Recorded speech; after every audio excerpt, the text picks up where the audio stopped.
Capítulo 21. Ele nos amou naquela época, Ele nos amará agora. Deus prova o seu amor para conosco. Romanos 5:8. Uma coisa é acreditar que Deus tirou e perdoou todas nossas falhas passadas antes de nosso novo nascimento. Isso é um milagre de misericórdia indivisivelmente rico. Mas esses pecados foram cometidos quando ainda estávamos na ignorância, afinal de contas. Não tínhamos virado novas criaturas, fortalecidos com novo poder para andar na luz e honrar ao Senhor com nossas vidas. Outra coisa é acreditar que Deus continua com a mesma liberalidade a deixar de lado todas as nossas falhas presentes que acontecem após nosso novo nascimento. Talvez, como crentes hoje, saibamos que Deus nos ama. Realmente acreditamos nisso. Mas se fôssemos examinar mais de perto como realmente nos relacionamos ao Pai, momento a momento, o que revela a nossa real teologia, o que quer que digamos crer no papel, muitos de nós tendem a acreditar que é um amor cheio de desapontamento. Ele nos ama, mas é um pouco tacanho. Vemos ele olhar lá de cima com afeição paternal, mas uma sobrancelha um pouco desconfiada, como se perguntassem: como eles ainda conseguem falhar depois de tudo que já fiz por eles? Agora pecamos contra a luz, como diriam os puritanos. Conhecemos a verdade e os nossos corações foram fundamentalmente transformados, mas ainda pecamos. E os ombros da nossa alma ainda estão encolhidos na presença de Deus. Novamente, é resultado de projetarmos nossas próprias capacidades de amar sobre Deus, não de conhecer o seu mais genuíno coração. E é por isso que Romanos 5, do 6 ao 11, está na Bíblia. Ora, quando ainda éramos fracos, Cristo morreu pelos ímpios no tempo adequado, porque dificilmente haverá quem morra por um justo, pois talvez alguém até ouse morrer por quem faz o bem. Mas Deus prova o seu amor para conosco, ao ter Cristo morrido por nós quando ainda éramos pecadores. Assim agora, justificados pelo seu sangue, muito mais ainda seremos por ele salvos da ira. Porque se nós, quando éramos inimigos, fomos reconciliados com Deus pela morte de seu Filho, muito mais estando já reconciliados, seremos salvos pela sua vida. E não somente isso, mas também nos gloriamos em Deus por meio de nosso Senhor Jesus Cristo, pelo qual recebemos agora a reconciliação. Uma consciência cristã é uma consciência higienizada. Agora que conhecemos Deus como Pai, agora que nossos olhos se abriram para nossa rebelião traidora contra nosso Criador, sentimos mais profundamente que nunca o horror do pecado. As falhas espirituais fazem a alma ranger como nunca antes. Então, logo depois de um parágrafo se regozijando nas bênçãos da grandiosa redenção de pecadores operada por Deus em Romanos 5, do 1 ao 5, Paulo pausa para nos convencer de que podemos ter certeza da presença e do favor de Deus se mantendo Romanos 5, 6, 11. Por 3 vezes seguidas, no segundo parágrafo de Romanos 5, Paulo fala quase a mesma coisa. Quando éramos fracos, Cristo morreu pelos ímpios no tempo adequado. Ter Cristo morrido por nós quando ainda éramos pecadores. Se nós, quando éramos inimigos, fomos reconciliados com Deus pela morte de seu Filho. Para dizer o mesmo ao contrário, Jesus não morreu para nós depois de nós tornarmos fortes. Ele não morreu por nós depois de começarmos a vencer a nossa pecaminosidade. Deus não se reconciliou conosco depois de sermos amigáveis com Ele. Deus não negociou. Ele se recusou a esperar. Cauteloso e a avaliar o nosso valor, o seu coração não é assim. Ele e seu Filho tomaram a iniciativa, por graça e somente graça, desafiando o que merecíamos. Quando nós, mesmo com nosso sorriso e educação, Corríamos de Deus o mais rápido que podíamos, construindo nossos reinos e amando a nossa glória, devorando os prazeres fraudulentos do mundo, enojando com a beleza de Deus e fechando os ouvidos para o seu chamado para casa. Foi aí, no horror vazio dessa existência revoltante, que o príncipe celestial se despediu dos anjos que lhe adoravam. Foi aí que ele se colocou nas mãos assassinas desses rebeldes, numa estratégia divinamente planejada desde a eternidade, passada para purificar pecadores lamacentos e abraçá-los de coração. Apesar de sua tentativa esquálida de se libertar e se limpar sozinho, Cristo foi até a morte, pelo sofrimento voluntário de uma angústia inexprimível. Nas palavras de Waterfield, enquanto aplaudíamos, não podíamos ligar menos.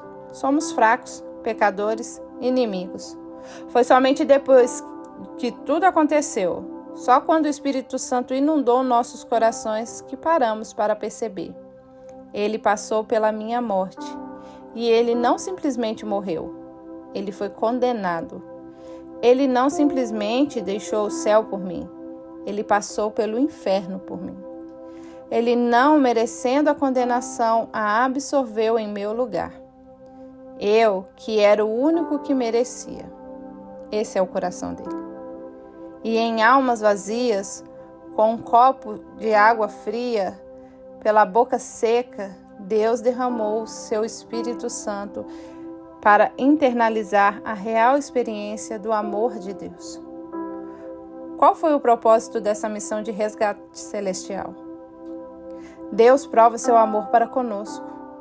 A palavra grega para provar aqui significa demonstrar, exibir, trazer à vista, tirar do questionamento.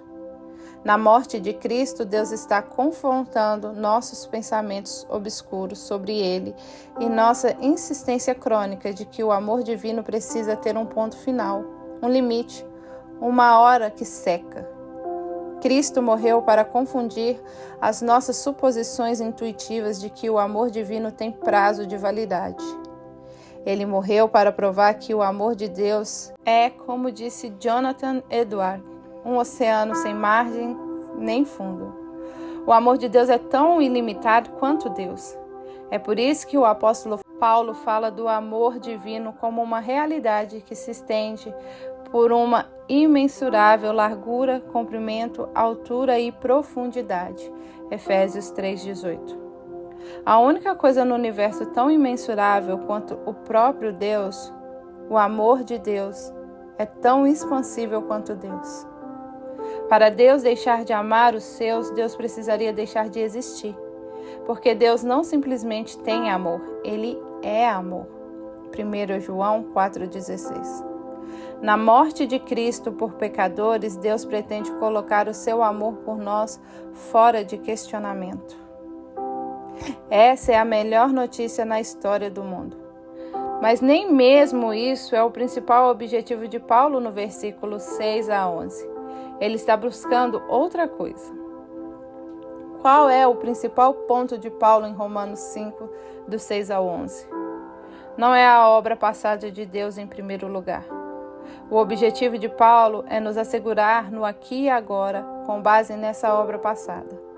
Ele levanta a questão da obra passada de Cristo para chegar ao seguinte ponto.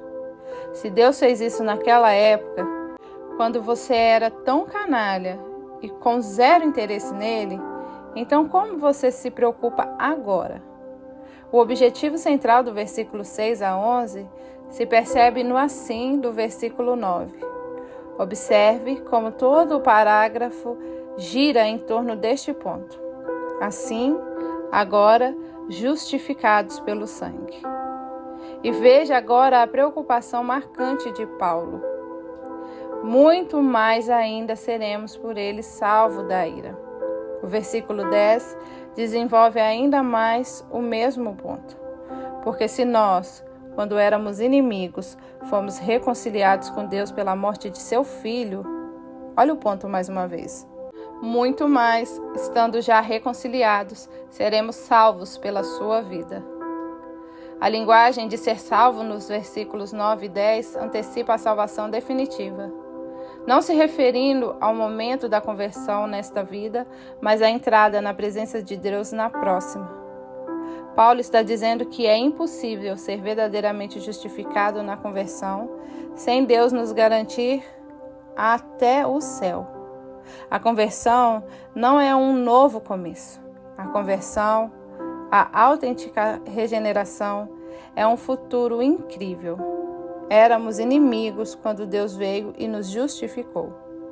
Quando mais Deus irá cuidar de nós agora que somos amigos? Na verdade, filhos. Como John Favreau coloca, assim como Deus não nos escolheu pela primeira vez porque estávamos no alto, Ele não irá nos abandonar agora que estamos lá embaixo. Quão facilmente nós, que fomos unidos a Cristo, nos perguntamos o que Deus pensa de nossos fracassos agora. A lógica de Romanos 5 é, por meio de seu Filho, Ele se aproximou de nós quando o odiávamos. Será que Ele continuará distante agora que esperamos poder lhe agradar? Ele prontamente sofreu por nós quando éramos fracassados, órfãos. Será que Ele irá cruzar seus braços com nossas falhas agora que somos seus filhos adotados? O seu coração era manso e gentil para conosco quando éramos perdidos. Será que o seu coração será diferente agora que fomos achados?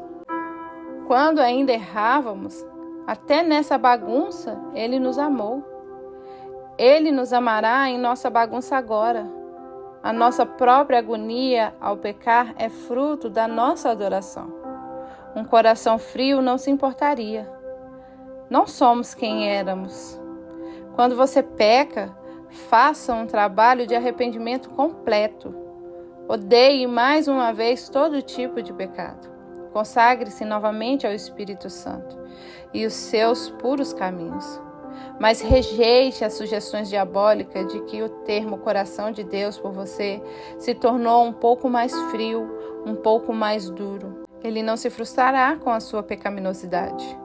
O maior desapontamento dele contigo são seus pensamentos rasos sobre o seu coração. Cristo morreu, esbanjando na sua frente o amor de Deus. Se vocês têm um Cristo e somente uma alma em Cristo, se perturbaria de ofendê-lo. Os seus desvios não ameaçam o seu lugar no amor de Cristo, mais do que a própria história pode ser revertida. A parte mais difícil já foi. Deus já executou tudo o que é necessário para assegurar a sua eterna felicidade. E isso quando você ainda era órfão. Nada pode te deserdar agora, nem mesmo você. Quem está em Cristo está preso eternamente dentro do tenro coração de Deus. Seremos menos pregadores na vida futura do que agora, mas não seremos mais seguros na vida futura do que agora. Se fomos unidos a Cristo, já vale dizer que estamos no céu, como Spurgeon pregou. Cristo te amou antes de todos os mundos, muito antes das estrelas da manhã lançar seus raios pelas trevas. Antes das asas angelicais tocarem o virgem éter, antes de uma partícula da criação emergir do ventre do nada. Deus, o nosso Deus, dispôs o seu coração para todos os seus filhos. Desde então, Ele alguma vez vacilou? Alguma vez desistiu?